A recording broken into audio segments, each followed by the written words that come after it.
A paz do Senhor a todos, Shalom Lekulam, Bruchim Abaim, sejam muito bem-vindos a mais um grupo familiar. Hoje nós vamos fazer uma continuação do assunto que nós falamos a última semana.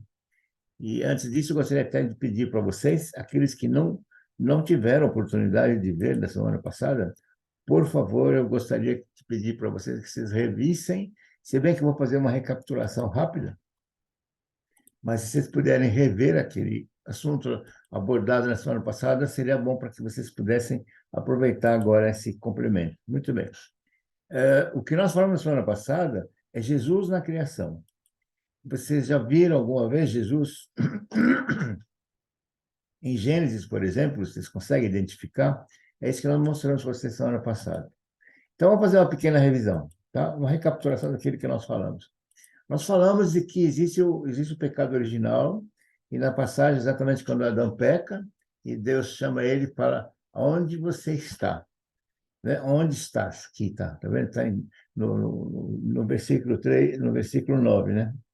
E isso daqui é em hebraico, que na verdade não é onde você está, é também onde você está, mas é muito mais onde é que você está. Eu mostrei para você já nas últimas 3 ministrações, porque acho que é muito importante isso. A IECA, está traduzido no hebraico, quer dizer, do hebraico original é Aieka. Aieka exatamente quer dizer o quê? O que você fez, Adão?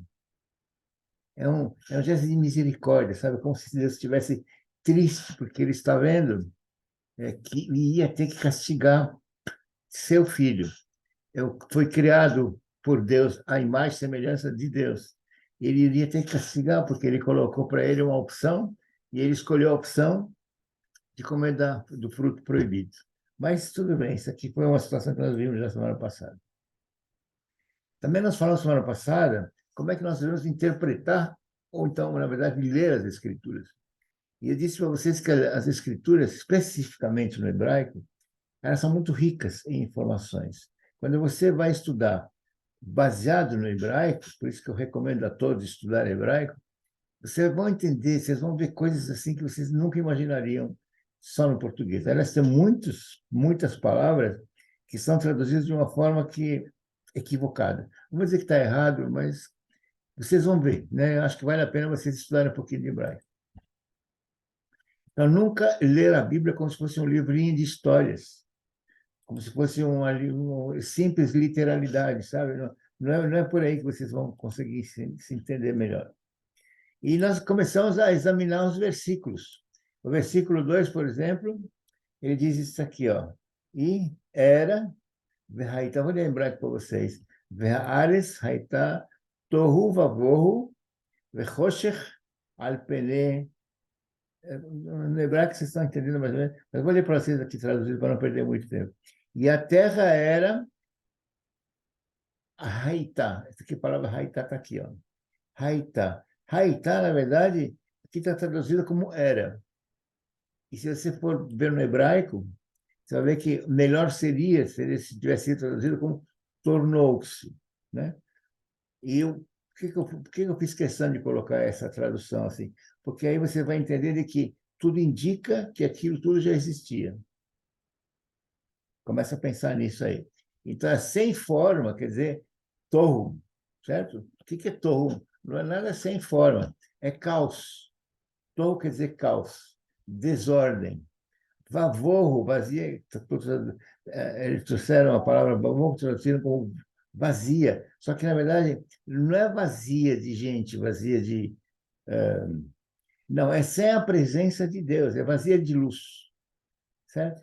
Então, seria a tradução assim, e havia trevas, né, também, o que são essas trevas? Né? E Deus se movia sobre a face das terras. Olha, das águas, desculpe. Acredita-se, inclusive, que quem estava se movendo na face das águas era o próprio Mashiach, era o próprio Messias. Vai dizer, mas naquele tempo, sim. Né? Vamos lá. Em Gênesis, você vai ver quando Deus começa a colocar ordem na casa, ordem no jardim do Éden. Aí você pergunta, por que ele está fazendo isso? O jardim do Éden estava vazio. Pois é, ele criou Adão, e do Adão ele tirou a Eva, né? E ele queria que Adão tivesse um lugar apropriado, maravilhoso, onde eles pudessem conviver, onde eles pudessem viver. Exatamente por isso que Deus fez tudo isso, né? E aí, então, ele começa a fazer o quê? E disse Deus. Eu coloquei em azul aqui para vocês entenderem. E disse Deus, vocês vão ver várias vezes, nós falamos da semana passada. Ou seja, Deus criou tudo através da palavra, tudo. E disse, e disse, e disse, vocês vão ver várias vezes. Tá? Tudo que ele fez, ele disse. Tá? Muito bem. Então, aqui você já viu essa faceta, né? Que mais? Nós vimos também. Desculpa, gente, deixa eu subir aqui um pouquinho. Tá, ótimo. Subiu, subiu, subiu, até aqui. E aí, quando você chega no versículo 26, você começa a entender. Semana passada a gente viu isso. E disse Deus, continua dizendo Deus, né? Façamos o homem. Façamos o homem a nossa imagem e a nossa semelhança. E eu deixei claro para vocês, em eterno hebraico aqui, Vayomer Elohim, nasce, passamos. Nasce, está certa a tradução, nasce, mas com quem Deus estava falando? Nasce Adam Betsalmeno. Oh, Betsalmeno, é a nossa imagem.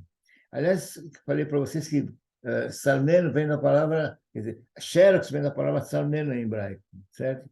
Então, passamos, é com quem Deus estava falando.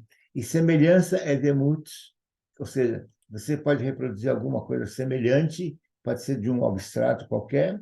Agora, imagem, não. Imagem é um tselem. Tselem é imagem real. É uma cópia, é um espelhamento, por isso que em Israel já essa palavra tselem quer dizer xerox. E qualquer coisa que você vai fazer como xerox, você necessita de um molde. Nós falamos isso também na semana passada. E aí nós colocamos uma reflexão. Se Deus é espírito, né? Ele não é matéria. Isso você sabe, né? Concorda com isso? De que molde o homem foi tirado? De que molde Adão foi tirado? Pensa assim comigo. Façamos o homem a nossa imagem e semelhança. Ele está falando com alguém.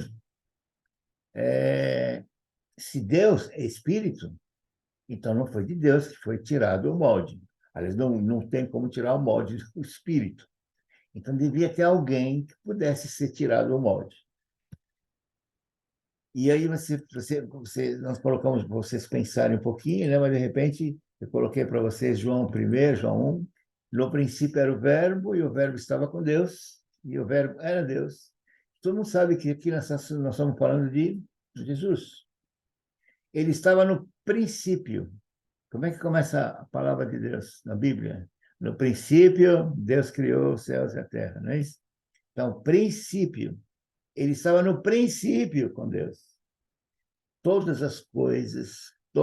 Presta atenção, todas as coisas foram feitas por ele, Jesus.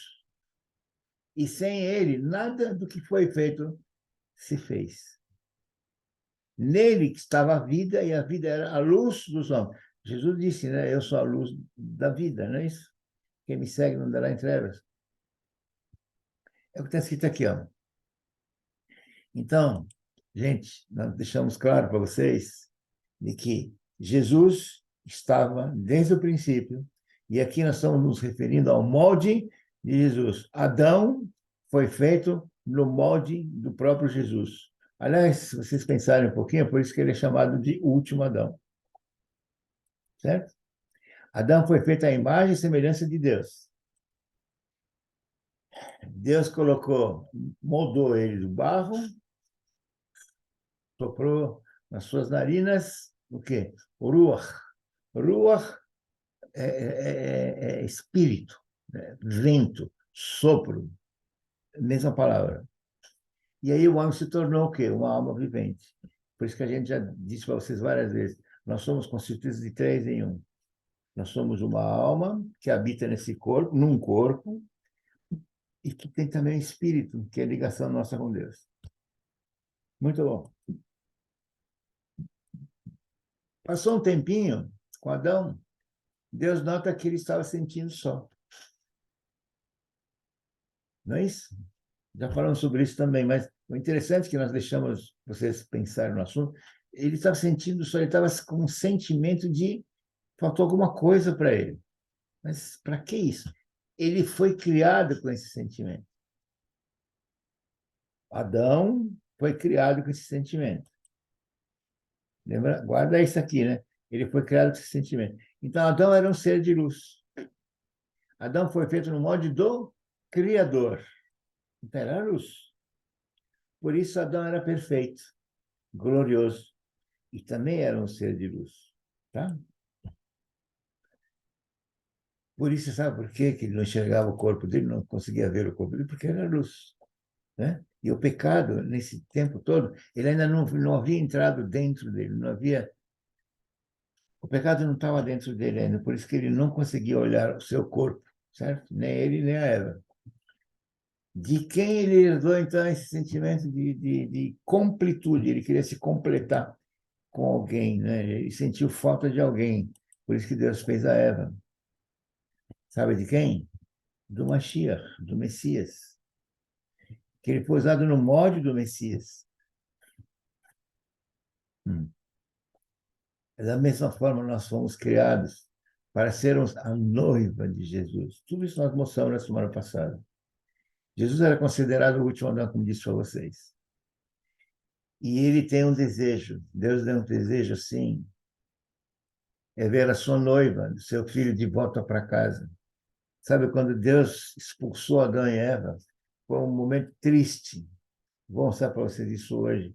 Ele já, a partir daquele momento, quando ele soube de que eles haviam escolhido pecar, né? Ele começou a tomar uma atitude e colocar um plano de redenção para trazer o homem de volta, nos levar de volta um dia. Tá? Muito bem, agora vamos ver Jesus na criação na parte 2. E vamos examinar juntos. Vamos examinar Êxodo 2. Tá? Essas são as origens da terra, dos céus e da terra, quando foram criados. Vocês poderiam ler isso aqui depois com calma. Mas vamos pegar o que está em negrito. E formou o Senhor Deus o homem do pó da terra, e soprou em suas narinas o fôlego da vida, e o homem foi feito alma vivente. E plantou o Senhor Deus um jardim do Éden, certo? No Éden, desculpa, do lado oriental, né? E pôs ali o homem que tinha formado, que pôs Adão ali, né? E o Senhor Deus fez brotar da terra toda árvore agradável à vista, para que ele pudesse ter um ambiente favorável e boa para a comida também. E a árvore da vida,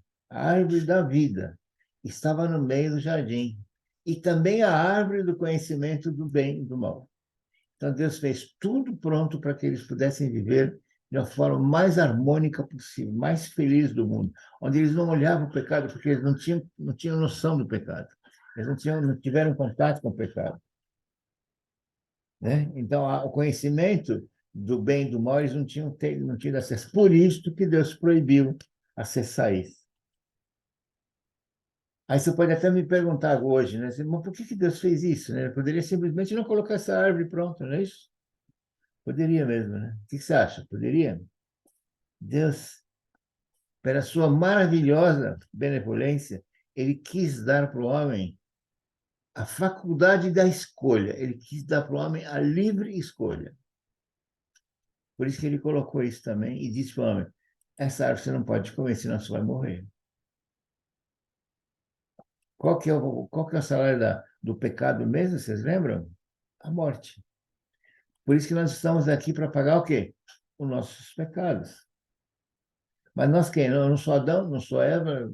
Como é que é? Não, nós somos herdeiros do pecado através de Adão e Eva. Tá bom? Vamos lá. E saía o rio Éden, etc, etc, que vocês estão vendo tudo, né? E tinha ouro nessa terra, o ouro era bom, tinha obidélio, é outra pedra preciosa, pedra sardônica, enfim, tinha tudo. Deus deixou tudo pronto para que o homem pudesse se sentir maravilhoso. Tá? E tomou o Senhor o homem e o pôs no jardim do Éden, para que ele cuide, para o lavrar e guardar. E chamou Adão, falou: de todas essas árvores que eu fiz para você, pode comer à vontade. Agora, Da árvore do conhecimento do bem e do mal, dela não comerás, porque o dia que você comer dela, você certamente morrerá. Tá? Então, Adão e Eva não tinham nem conhecimento do bem e do mal. Eles nem se faziam ideia, por isso que eles andavam sem roupas e não percebiam. E chega uma hora em que Adão, desculpa, o Senhor, ele vê que Adão estava sentindo falta, ele diz assim, não é bom que o homem esteja só. Eu farei uma ajudadora idônea para ele, certo? E aí chamou Adão para colocar todos os nomes, como vocês estão vendo aqui, depois vocês dão uma lida com calma, né? Aqui vocês têm esse versículo aqui, fala assim, ambos estavam nus, o homem e sua mulher, e não se envergonhavam, certo? Muito bem, queria dizer para vocês também que Deus, ele é a fonte de toda a criação. Só que isso aqui em hebraico é chamado Ein Sof. Ein Sof quer dizer sem fim. Ein Sof é fim. Sem fim. Agora, eu queria dizer para vocês que Deus cria tudo do nada. Deus é o único que, quando cria algo, ele cria do zero. Ele não precisa de algo para iniciar a criação dele. Tudo ele cria a partir do nada. Deus criou tudo através do nada, do nada, do nada. Fez tudo através do quê? Da palavra. A palavra. Vocês acreditam nisso? Acredite. Quando você pronuncia algo, estude, eu fiz vários estudos sobre a palavra, quem sabe a gente faz de novo a palavra, mas através da palavra. Existe um entendimento judaico também, sobre tudo isso que eu estou dizendo para vocês, que antes da criação do mundo, que essa tudo que nós estamos falando de Adão e Eva, Jardim, Éden, etc., existiam algumas coisas já funcionando. Existia a realidade, por exemplo, do arrependimento. Ele existia naquele tempo, antes de começar tudo. O próprio Jardim do Éden diz que existia, de acordo com os judeus. Sabe o que mais existia? O nome de Yeshua, o ungido, o Messias, o nome do Messias que teria que vir. E voltando, João 1, aquele assunto, todas as coisas foram feitas por ele, e sem ele, nada do que foi feito se fez. Para confirmar tudo que nós já lemos aqui na aula passada. E aqui você lembra que e a terra era, estou repetindo para vocês, que é a parte muito importante. Então acredita que nessa parte era o próprio Messias que estava se movendo. Então, e a terra tornou-se um caos, é assim que seria traduzido, né, pelo correto. A terra tornou-se um caos e sem a presença de Deus.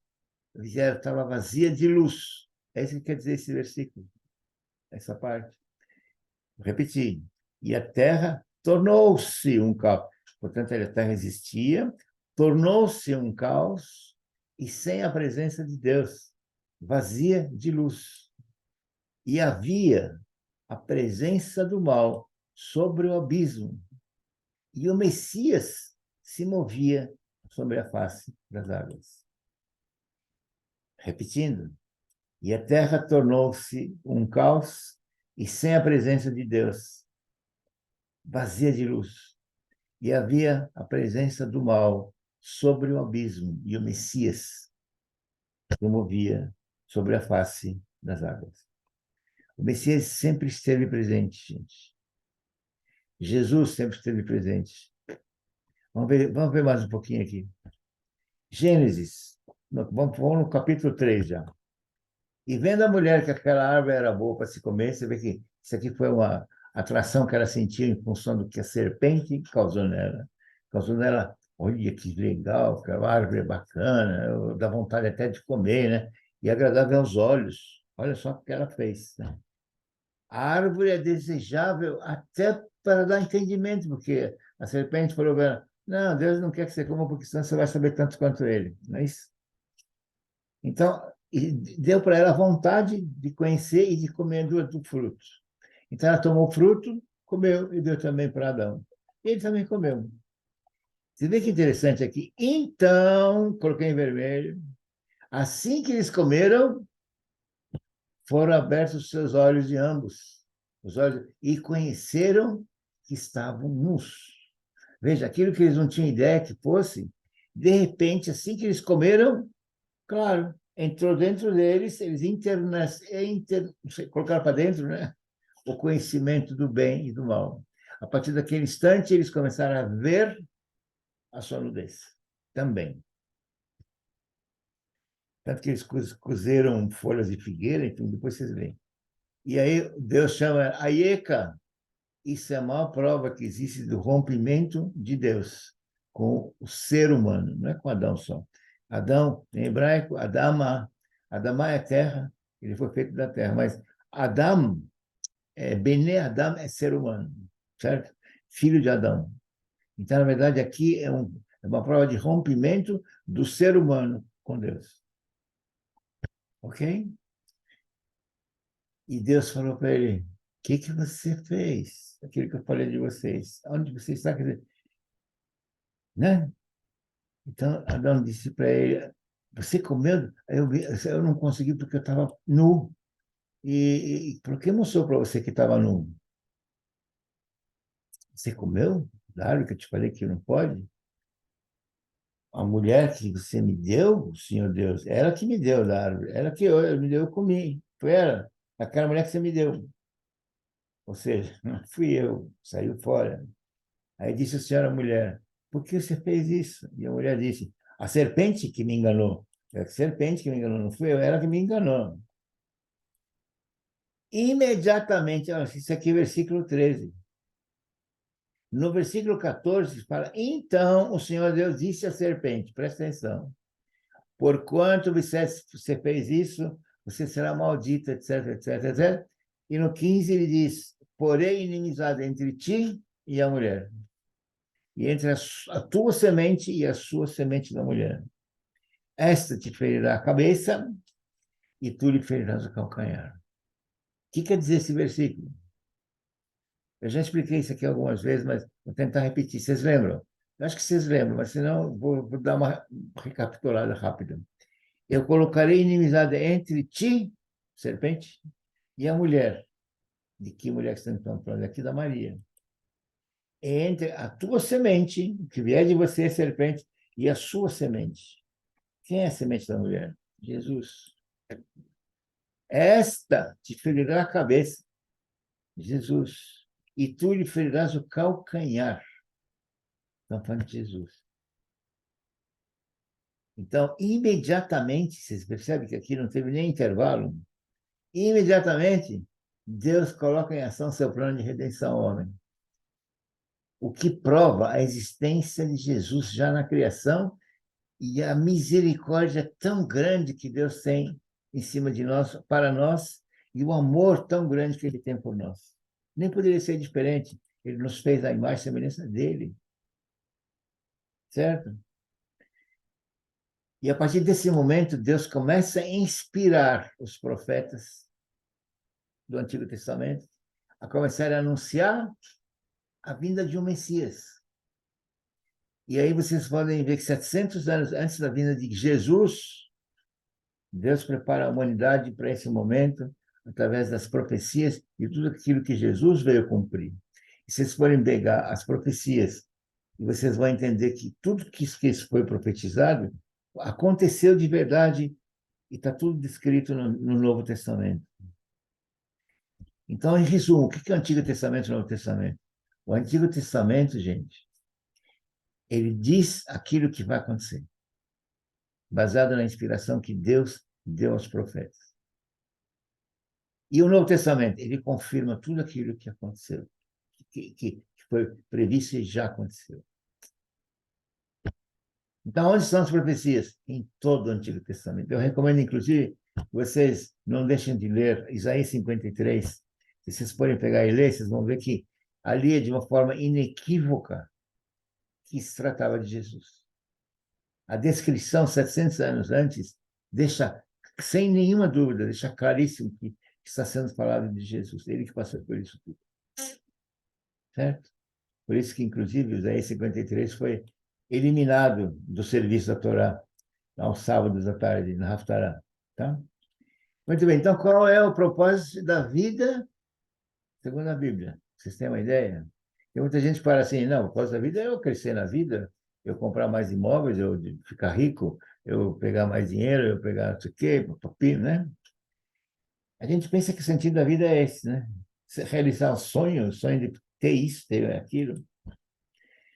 O que a Bíblia diz sobre o propósito da vida é que Deus nos criou para um projeto muito maior do que as experiências da vida, da terra. Em Eclesiastes diz o seguinte: também pôs no coração do homem o anseio pela eternidade. Aqui não tem eternidade na terra. Eternidade é só lá. Salomão, o rei Salomão, disse em Eclesiastes: também Deus pôs no coração do homem o anseio pela eternidade. E aí nós entendemos de que o Criador tem planos para nós. Tem planos. Ele tem plano, sabe qual é o plano dele? É que a gente possa viver com ele eternamente. É isso que Jesus veio fazer aqui. Ele veio nos alertar e nos reconciliar com Deus.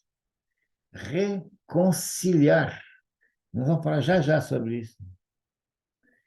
Jesus, quem é Jesus? Através de quem tudo foi criado. É o que estava na primeira palavra da Bíblia, e é o que estava quando Adão e Eva pecaram. Ele sempre esteve sempre presente desde o Bereshit, desde o princípio. Ele veio nos reconciliar com Deus. Você fala, é reconciliar, mas isso é bíblico? Eu vou mostrar para vocês. Abre a tua Bíblia, você vai ver. 2 capítulo 5, do 17, vamos ler. Se alguém está em Cristo, nova criatura é. As coisas velhas já passaram, eis que tudo se fez novo. Começa por aí. E aí depois no 18 diz, tudo isso provém de Deus, que nos reconciliou consigo mesmo, por Jesus, e nos deu o ministério da reconciliação. Olha a reconciliação claramente aqui.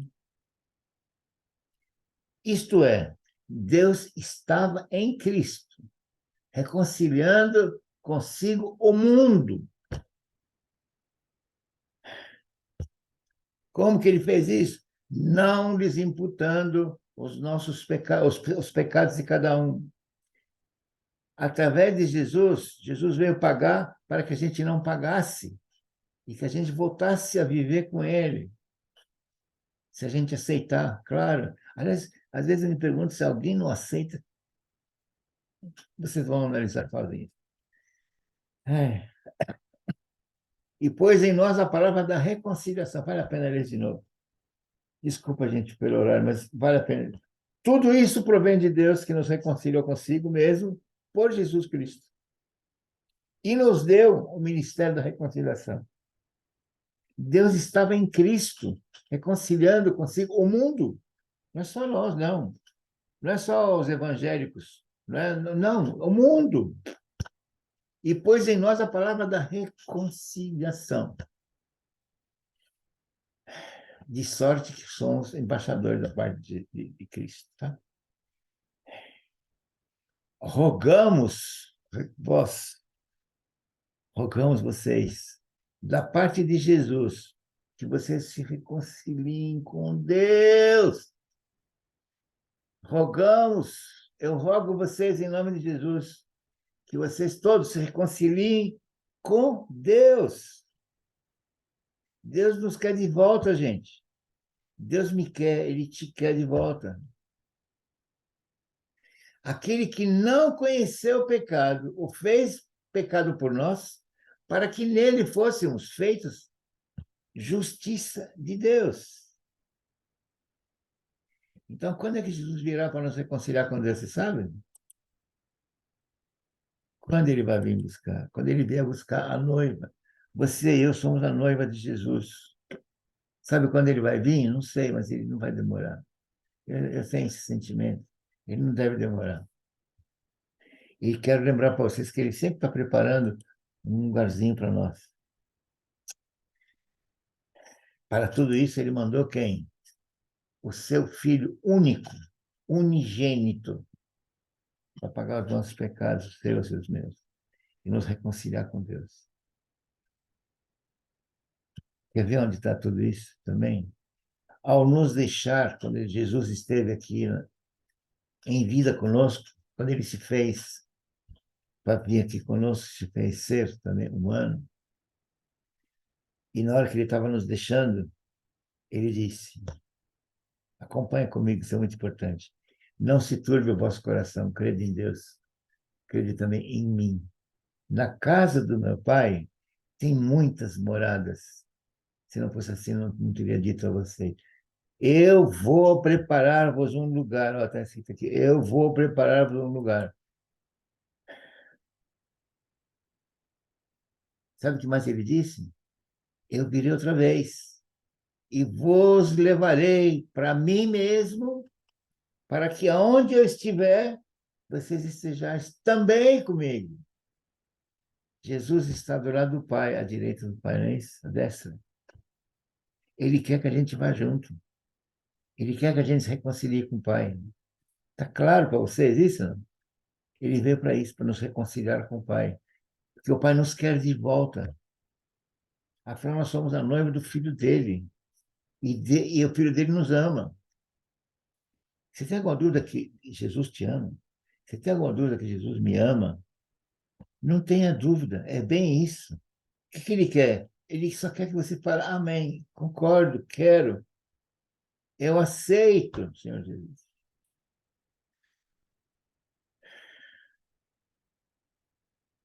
E aí ele diz mais uma coisa, eu vou, mas não vou deixar vocês órfãos.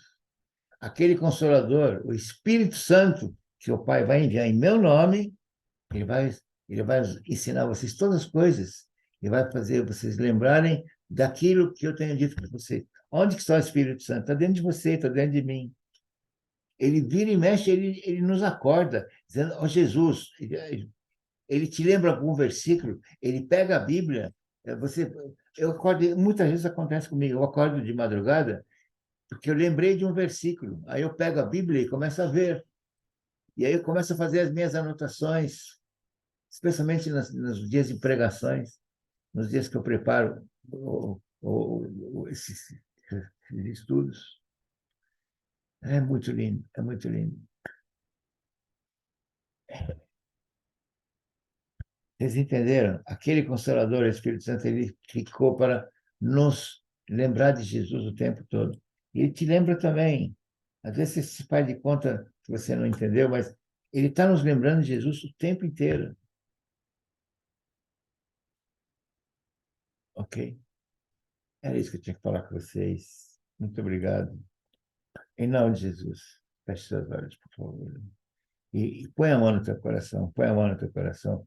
E não abre os olhos, porque você sabe que não pode ver essa posição dos meus dedos. Feche seus olhos e veja Jesus te abençoando. יברכך אדוני וישמרך, יאר אדוני פניו אליך ויחונקה, יישא אדוני פניו אליך וישם לך שלום. Shalom, shalom e brachá, em nome do Senhor Jesus. Amém, amém. Que Deus abençoe a tua vida grandemente. Que você tenha uma fartura de bênçãos. Obrigado, Senhor, por tomar conta do pastor João, da pastora Suzy, do pastor Nelson, da pastora Fátima, do pastor Cine, da pastora Rosângela, do pastor Carlos, da pastora Luciana, do pastor Odair, da pastora Cláudia, de todos os presbíteros, de todos os líderes. Senhor, cuida de todos, todos os nossos membros. Faça a nossa igreja estar com as portas escancaradas para receber todo mundo, Senhor. Vamos ajudar. Aquele que o Senhor quiser, encaminha para nós e nós vamos cuidar do jeito que o Senhor acha que nós devemos cuidar. Obrigado, Senhor. Em nome de Senhor Jesus, que Deus abençoe a tua vida. Em nome de Senhor Jesus. Amém.